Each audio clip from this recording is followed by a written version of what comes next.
So look at this. This is per 1,000 people, right? So it's a good comparison because obviously we have so many more people today.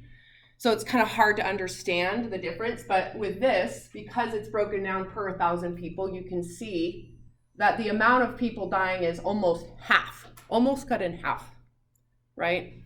So we're doing something different. So something does change the longevity of the body's ability to survive.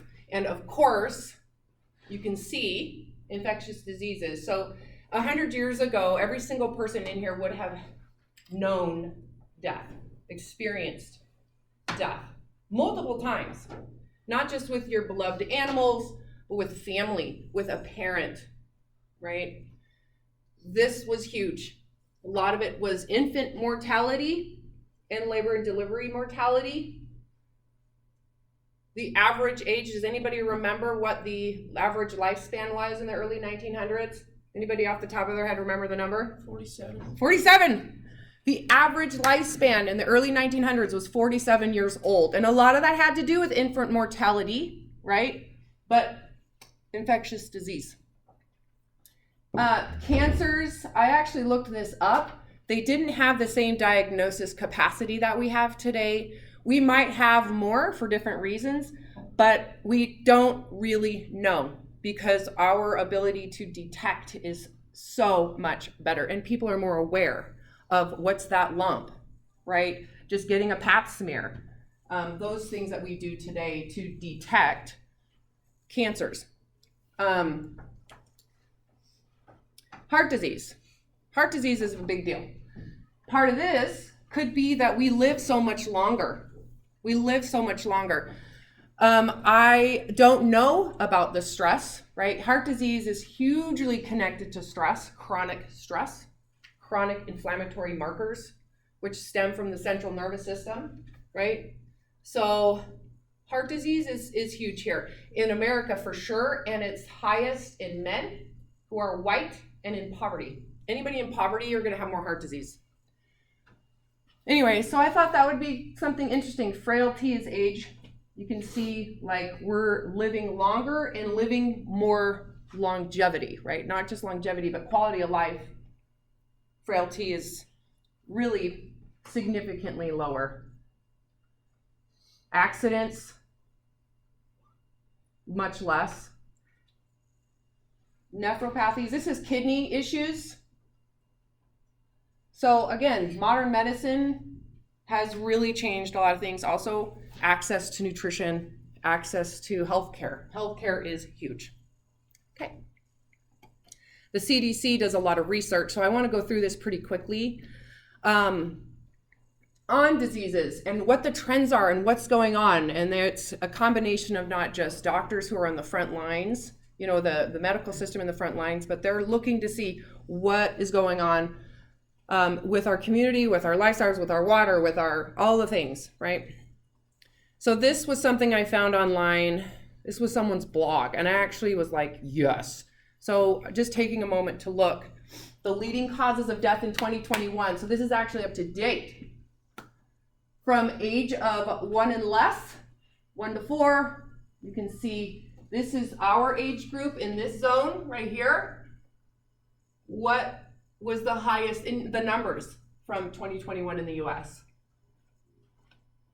What do you guys think? Anything that's interesting to you? Anybody?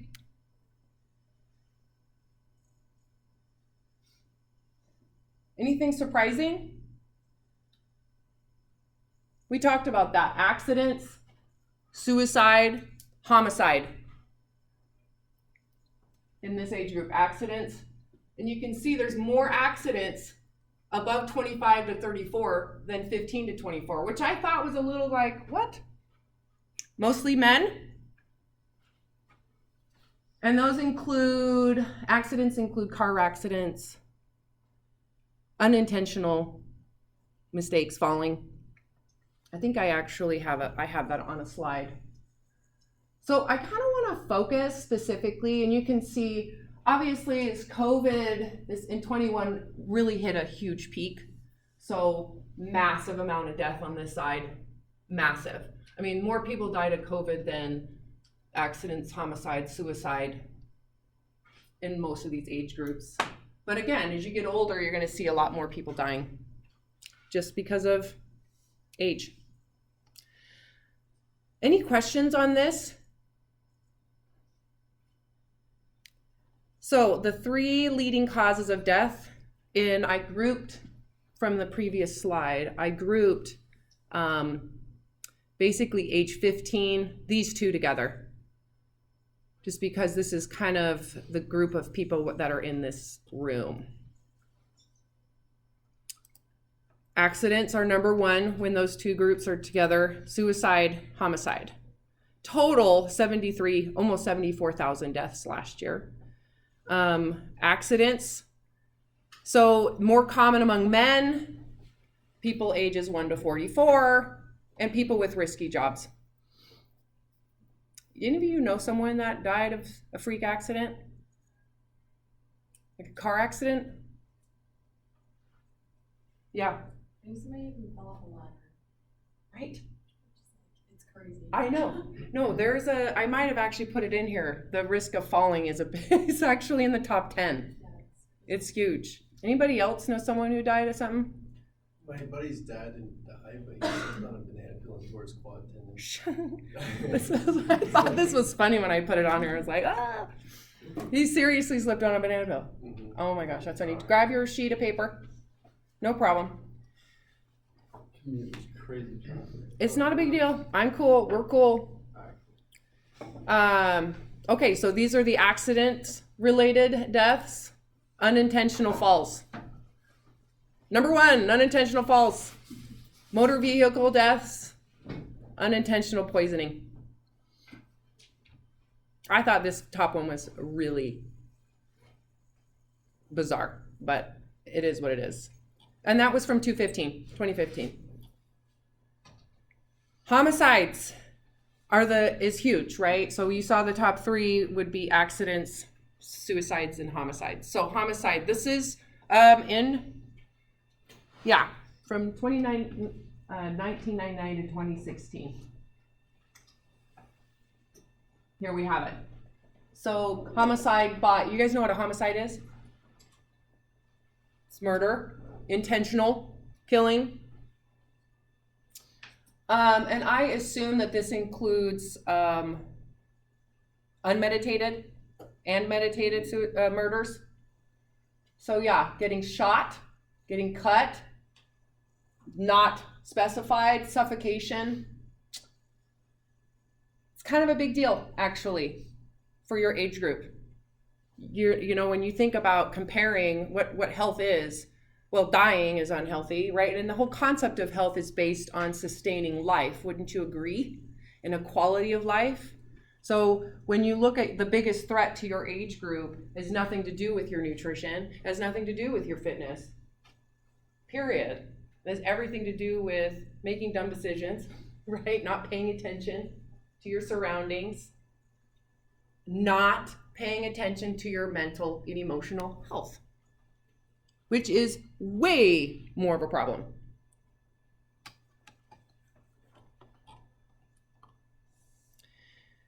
So suicide, number 3. This is per year on average, and this is a combination. This isn't just your age group. It's really more common in men. 6 out of 10 people is going to be a male.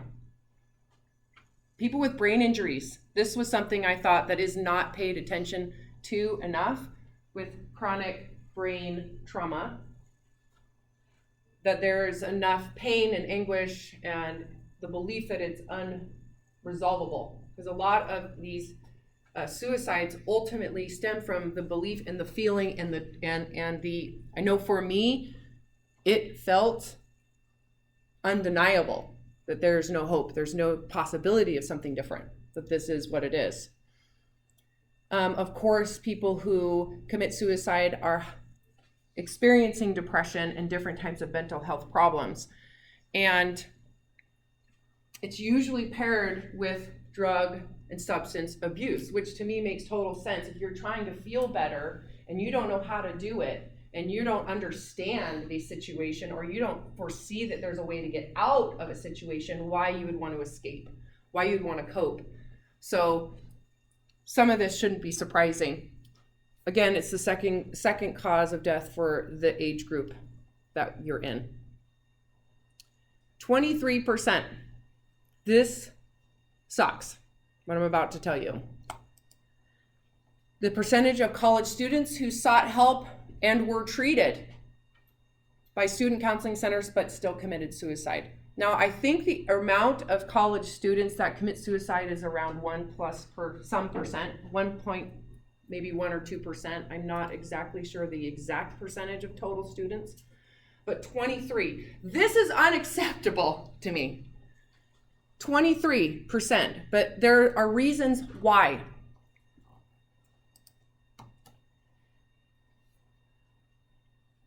Of course, people seeking help is on the rise. Anxiety, depression, trauma, eating disorders, obsessions, addictions, sleep disorders are a huge part of the problem. This is important. When someone is experiencing underlying feelings of shame and grief and feelings of failure, those are at the core of when you look at mental illness diagnoses. What they're finding is there are very clear, consistent, core things outside of the symptoms that someone may have that we can pathologize.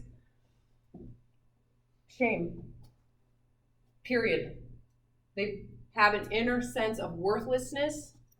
They have an inner, and they believe it to be so. So you can have a feeling of, I suck. But the difference between someone who actually has mental illness is that they believe it to be fact, that it is inherent badness to who you are. In college, there's increased pressure to perform too. So when someone carries that shame, that feeling of grief, the feeling of inadequacy, there is a desire to want to feel better, right? I want to feel better. I want to do better. I want to fix this. So it's an inherent human instinct to do something about it. But what if your feelings of shame are so low that what it takes to feel better you think is so high? Have any of you ever felt that way? Because I have. I haven't for 20 plus years, but I can tell you, if you feel that bad, the way most people go to is compensating equally. Compensatory, equal, opposite compensating ideas of self. So, for example, we can use exercise, all or nothing. If I'm not going to do it like this, grab a sheet of paper, and then make sure you sit with a group. I'm going to be, if it's this low, I need to be this high, much higher, or this much better to feel better, to do better, to actually believe that you can be better. That increased pressure to perform increases symptoms of perfectionism. We will go way into more detail in this lecture on different sections. I'm kind of introducing you to today's current issues, but perfectionism it is a symptom. That is not a personality trait. That's a symptom. And it's not something I would wish on my worst enemy. Perfectionism is the source of a lot of problems. A lot of depression, a lot of anxiety go hand in hand with perfectionism. Lack of lenience, lack of grace, lack of self-awareness, holding yourself to standards that are inhumane, and then when you can't reach it, your likelihood of feeling bad about yourself is really high. Does that sound like a good quality? Because it's not. It's a symptom. It does serve a purpose, and we're going to learn that. Maybe not today. So there's an extreme energy cost to depression and anxiety because of that pressure that you feel inside to do something. And then that promotes exhaustion. It promotes extreme lethargy, fatigue, and then fight or flight reduces your ability to sleep. So when you add all of that, what's the likelihood you're actually going to be doing the things that your perfectionistic symptom is telling you to do? None. Then you feel bad. Then you procrastinate. So the cycle of this is huge, and it's not uncommon. It's almost part of the human experience. So if you haven't been through this, You might at some point. Hope is that you can get help and that the help is effective. And when someone is depressed, what do you think the likelihood is that they're going to have the energy to exercise? I kind of touched on this on Monday. How many of you have been depressed in your life? How much did you want to exercise? No, you're not. You're not gonna. And it always pains me to hear a therapist go, you should work on exercise. I just want to slap them in the face. Because that's not necessarily how the human brain works. It's not a priority. Exercise is something that is like you have the energy, you have the time, you have the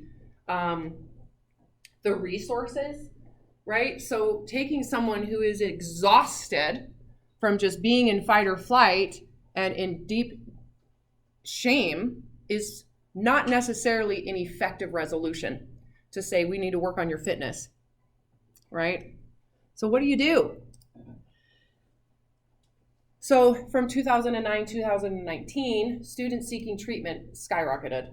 It has been in discussion for decades, for 1.5, almost 2 decades now. 30 to 40%. Almost, it's huge, right? This came out in 2022, so this is an accurate range. 65% of those students seeking help reported anxiety. How many of you have experienced anxiety? You might not know it's anxiety, right? It might just feel like stress. It can feel like stress, but anxiety for me, I know when it gets really bad, is when you feel like the world is collapsing down on you and you can't breathe and your whole body goes into a whole like almost shock of fight or flight where you can't breathe. It feels like you're being chased by a tiger, but you don't know where the tiger is and the tiger isn't anywhere, but you are having the panic as if you're going to be chased by a tiger. 49.1% stress. Being spread too thin, right? What human being doesn't have this in their life on some level, right? That's still a big deal, and how to manage that stress, because that stress can affect you physically, right? It can affect your motivation, what you're choosing to do, how you feel. Again, biologically, and your inflammatory markers go up, blood pressure can go up, sleep can go down, and lack of sleep is got a huge cascade of residual issues that come from that. And again, 47.2 experience depression, which isn't necessarily just acute or circumstantial, right? Like I had to put my dog down because he had lymphoma.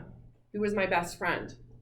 I probably spent 2 weeks in depression, but it wasn't really. It was acute, circumstantial grief and sadness. Depression is a little different, right? Where it feels, it doesn't necessarily have a pinpointed reason, right? And it doesn't necessarily feel like it will ever change. It starts to become part of just your daily function, and that's not okay, right? It shouldn't be that way. I did not know that I had depression when I had depression. I just thought I wanted to die. I just thought I was messed up. I just thought I was a horrible human. I didn't think it was depression until I recovered from it and went, oh shit, that was hell. That was burning in hell.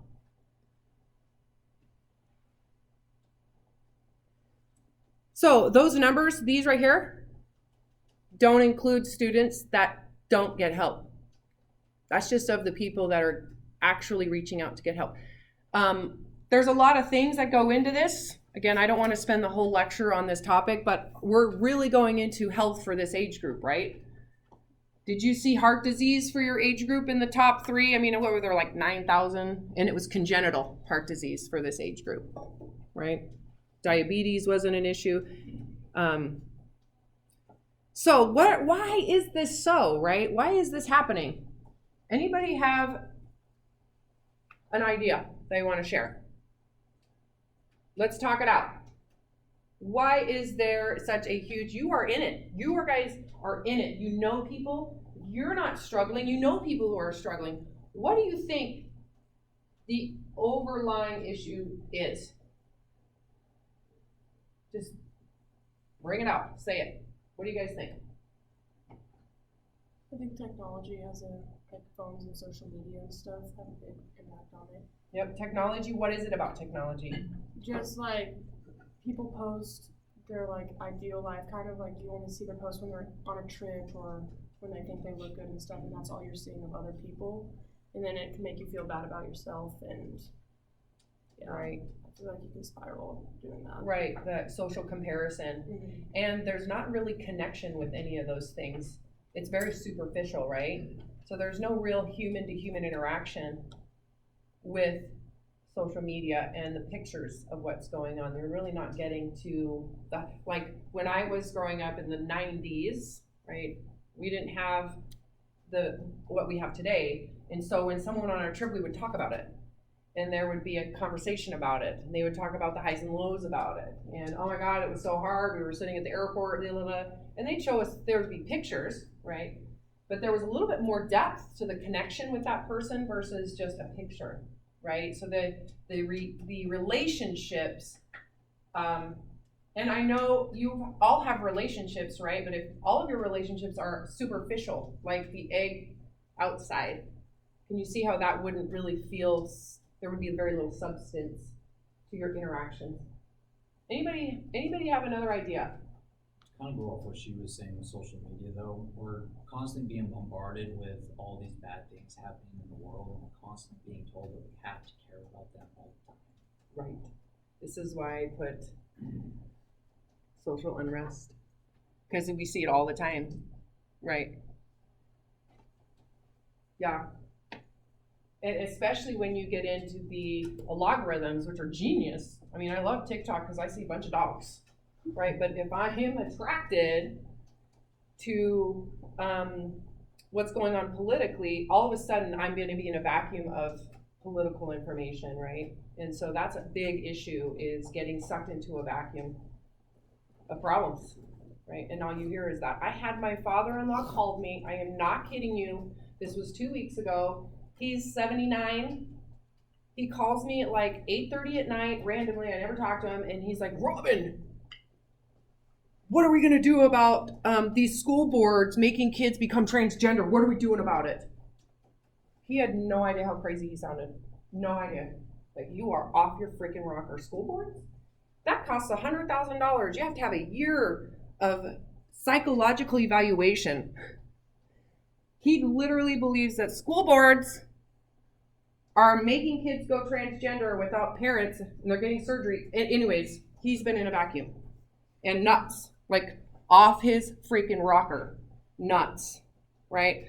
No clue. Because he's in that vacuum. And I guarantee you he has mental health problems because of what he's watching in his tiny little space of insanity. Anybody else have an idea? Would you say those are two big ones? What do you think the solution is then? I mean, if the world that we live in is so connected with this and so integrated with it, what would you do? Burn the internet to the ground. Right, which makes everything, I mean, that's so radical, right, to do that. I mean, that makes a lot of people have problems. We've grown so accustomed to it in our everyday life. Yes. It's changed the world. Changed the world in such amazing ways. Amazing ways, right? But there's certain aspects that are maybe counter to evolutionary-wise how our minds function, our primitive brains work, right? Because we are super primitive. It takes, theorized, like 6,000 years for the same environment for biologically for us to evolve, for us to adapt. And this has been going on for what, 20 years? We are so primitive. Our biology is primitive. Our psychology is primitive. We are not that smart. We think we are. We're just as smart as we were 2,000 years ago, right? It's just how it shows up. So these financial strain is a big deal. The school demands for college students, on top of that, managing jobs, all of the social unrest and family hardships. All of those things kind of coalesce, right? On top of the fact that maybe your social interaction isn't very heart connected, it's very superficially connected. And what that does over time to your sense of self, which is really kind of what this comes down to, is who am I? What am I bringing to the table? Who am I as a human being? What do I want out of my life? It's really hard to connect with that when everything that you're getting conditioned by is very superficial, right? All you see is a picture rather than connecting with all the stories of what someone's travels might be. Additional documented problems for college-age students that they've studied. Social isolation and loneliness. Sleep disturbance is a huge one. Decreased exercise. Weight gain, which ultimately has affected people's body image, and then this is a whole topic in and of itself. Increased alcohol and substance use. Anxiety regarding one's risk of illness. So this is specific to COVID and the amount of people dying because of it in the past. Not so much this year, thank goodness. Any of you guys connect with any of these?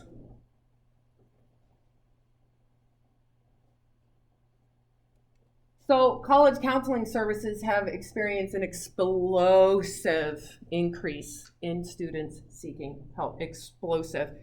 There's not enough providers. There's not enough counselors in the system. And so what's happened is it's made it so that you can get in, but you're not going to get follow-up for a long time because there's so many students wanting to get those services, right? And then the services may not be effective then because you aren't getting enough contact. You aren't getting enough momentum with the work that it needs to happen. I am a coach. I coach people with mental illness. I coach specifically people who have eating disorders, obsessive compulsive disorders, etc. And I will tell you, when I first start with someone, we're talking 3 hours to 4 hours a week. As they get better, it tapers. But can you imagine talking 45 minutes and then seeing someone again 45 minutes a month later? It's not gonna work. And that also feeds this feeling that this doesn't work. When I finally reached out for help, I was so miserable that I finally admitted I might have a problem. So what that took was huge. When I got the help, it wasn't effective, which promoted suicidal ideation for me. And it wasn't their fault, but it had a lot to do with the fact at the time, the lack of service that I was receiving when I was finally ready for it. Lacking providers, struggling adequate time scheduled needs. As a result, mental health providers are spread too thin and services aren't as effective as they need to be. So this has been a huge focus in this environment for like a decade, and trying to get the standards higher to accommodate to this 30 to 40% rise that has occurred over the last decade. So they also did, the APA they wanted to understand, well, how are these providers doing, right? So they sent out a survey to psychiatrists and psychologists throughout the country, and 41% said they were not able to meet their patients' needs. So keep in mind, as these issues are arising, the fact that the services and the ability to help are not adequate. 56% sought peer help themselves. These are therapists and psychologists and people in the field. Were so overwhelmed that they needed to get help with their own feelings of inadequacy and burnout. So this question right here is our participation. If you go into our class participation, we're going to take a few minutes to do it today, and then we're going to discuss it in the class. So considering this substantial mental health crisis for this specific age group, up to 33, I went, 15 to 33? Where should a college health and wellness course start? So if you go into the Canvas, and you'll see in our participation assignment, the question is in there. This is for 25 points, blah, blah, blah. Let's give it It doesn't have to be long. It doesn't have to be lengthy. It can be one sentence. It can be simple. Well, maybe more than one sentence. Let's say 3 sentences minimum. What would you do if you were teaching this class? Where should we start? Should we start with fitness? Should we start with nutrition? Where would you start knowing all of what I just provided you in terms of health and wellness? Keeping in mind, it's a big picture, right? Where would you start? So write a paragraph if you can right now. Again, give it some substance.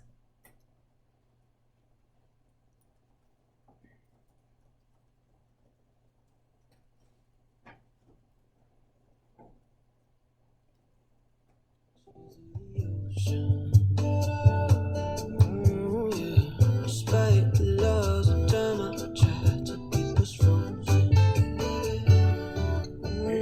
Puedo olvidar todo soledad y mi soledad el año pasado. Okay, so spiritual health to me is at the top or at the bottom. This is what happens, and what they've studied with spiritual health is what happens to the human brain when all of your needs are met, when you are not dealing with nutritional deficits, healthcare problems, when you have security in your relationships, when you have social health, when you have everything that's actually met. Doesn't mean it's extreme, it just means your basic needs are met. Spirituality becomes something that has been studied by Dr. Maslow. It's been studied in different ways. And it's usually with people who do not suffer with mental, emotional, social, physical issues. And you can have physical issues and still have very high spiritual health, right? It just means that there's an acceptance to that process. So spiritual health is the obvious pinnacle, right? Goal is to actually be able to go beyond your own survival needs, that own narcissistic kind of self-focused survival mechanisms, that you can actually go beyond yourself. And usually with spiritual health, there's usually an acceptance of death. There's all sorts of things that they see with people who have kind of they've transcended kind of the animal brain into more of an enlightened space. Emotional health, intellectual health, social health, environmental health, and physical health. These are kind of what this class will be focusing in on. And the order that I do it has a purpose, right? And so clearly I'm starting with emotional health, right? You're gonna see why I started this direction. So again, spiritual health, creating and expressing meaning and purpose in your life, a consequence of all other dimensions of wellness being secured. And it's been described as transcendence or self-actualization, right? Where your self-worth is there, all the things are together. Emotional health, feeling and being able to express emotions when appropriate and to control them when not. This usually encompasses competency, self-esteem, self-confidence, trust, and love are all part of that emotional well-being. Intellectual health, and again, this is like tiny little drop of information about each. The ability to think clearly, reason objectively, analyze critically, and use brain power effectively to meet life's challenges. This is very difficult if your emotional health isn't intact. Oftentimes, someone who's struggling with a mental health issue or emotional health issue, that issue hijacks the intellect. This is where we become kind of obsessive, where the mind becomes the servant of the emotions you're trying not to feel or seeking to feel. Did that make sense, what I just said? So intellectual health actually is hard to have if that emotional health isn't secured. The ability to learn from success and mistakes, that's something that is very difficult for people with emotional health problems. Making sound decisions, that means, maybe I should look both ways before I cross the street, right? Just logic, using your logic. So social health, the ability to have a broad social network, that means people that are superficial. You can have those friendships, and then you can have friendships where you're vulnerable with, that you share things with, that you connect from the heart with. You know, it's not black and white, that you have a range of people that you can rely on if you need a job, that you can rely on to, if you break your leg and need help getting to class, do you have someone who would be willing to come help you bring your shit here? You know, that type of thing. Having a social network, it's important. Okay, I need to fix it. Environmental health, I'm going to use my own words with this one. Environmental health is really important. Like if there is bad water where you're at, you're probably going to be not okay, right? You're not going to be okay. Access to clean air, a secure living environment. So environmental health includes your home. It includes your security in your home, in your space. We're very territorial as animals, and our environmental safety is very important to our emotional well-being. All of these things tie together. And lastly, physical health, which includes all of your senses: hunger, sleep, right? Ability to, of course, exercise, stretch, use your body, your bone structure, your heart, all of those things go into it. But it also includes sleep, right? So physical health is not just fitness. It includes sleep, getting proper health care, making sure that you brush your freaking teeth, right? Dental hygiene is kind of a big deal. So it encompasses a lot of things. Again, the health industry would like you to think that it's only about food and nutrition and fitness. Okay, so first test. It's not a test. It's just a demographics questionnaire. Can you get it from here on your computer? Should I email this to you?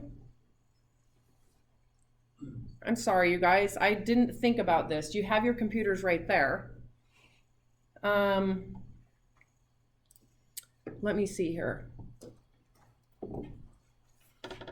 How many of you got a hold of that demographic?